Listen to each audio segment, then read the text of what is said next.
من فوائد لا حول ولا قوة إلا بالله. استمعوا لهذه القصة وقولوا لا حول ولا قوة إلا بالله. ذهب عوف بن مالك الأشجعي إلى رسول الله صلى الله عليه وسلم وقال له: يا رسول الله، إن ابني مالكا ذهب معك غازيا في سبيل الله ولم يعد، فماذا أصنع؟ لقد عاد الجيش ولم يعد مالك رضي الله عنه. قال رسول الله صلى الله عليه وسلم: يا عوف، أكثر أنت وزوجك من قول لا حول ولا قوة إلا بالله.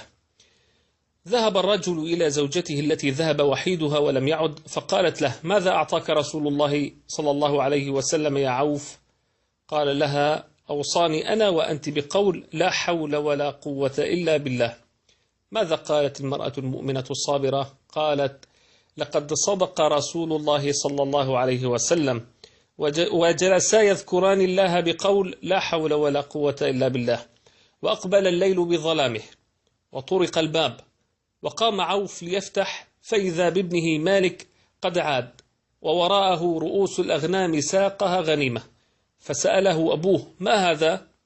قال: إن القوم قد أخذوني وقيدوني بالحديد وشدوا أوثاقي، فلما جاء الليل حاولت الهروب فلم أستطع لضيق الحديد وثقله في يدي وقدمي، وفجأة شعرت بحلقات الحديد تتسع شيئا فشيئا حتى أخرجت منها يدي وقدمي، وجئت إليكم بغنائم المشركين هذه. فقال له عوف: يا بني، إن المسافة بيننا وبين العدو طويلة، فكيف قطعتها في ليلة واحدة؟ فقال له ابنه مالك: يا أبت، والله عندما خرجت من السلاسل شعرت وكأن الملائكة تحملني على جناحها. سبحان الله العظيم. وذهب عوف إلى رسول الله صلى الله عليه وسلم ليخبره، وقبل أن يخبره قال له رسول صلى الله عليه وسلم: أبشر يا عوف، فقد أنزل الله في شأنك قرآنه: ومن يتق الله يجعل له مخرجا ويرزقه من حيث لا يحتسب، ومن يتوكل على الله فهو حسبه، إن الله بالغ أمره، قد جعل الله لكل شيء قدرا.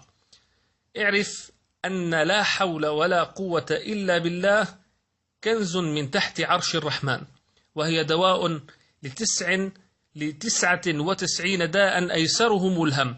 حتى إذا نويت نشر هذا الكلام انوي به خيرا، لعل الله يفرج لك بها كربة من كرب الدنيا.